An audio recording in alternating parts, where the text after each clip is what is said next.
Sjöundi liður álagning gjalda fasteignagjald 2017 reglur afslátt. Guðmundur Baldur Guðmundsson bæjarfulltrúi tekur til máls.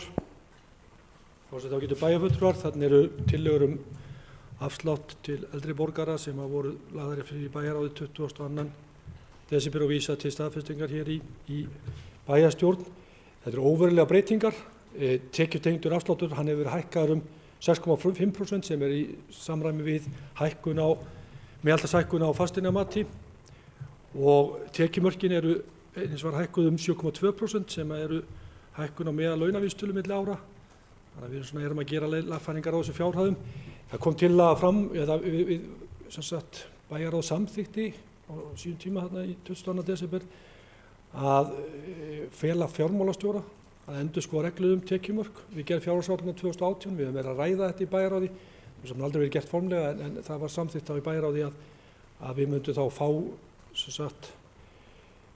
nýja reglur þessi tekjumörk við gerð fjárhagsáætlunar 2018 og þá líka verið að velta fyrir sig að gera samanburð við önnur sveitarfélög hvernig menn að framkvæma þetta, þannig að við séum kannski, og akkúrat við erum að tala hér áður samkeppnishæfni og svo framvegis. Þannig að það verður fyrir næstu, en þetta lagt hér fram til staðfestingar. Takk.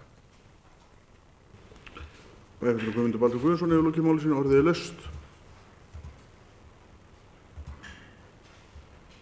Þar sem enginn hefur kastað hljóðs, göngum við til atkvæðagreiðslu. Þeir sem geta samþykkt eins og gefi merki.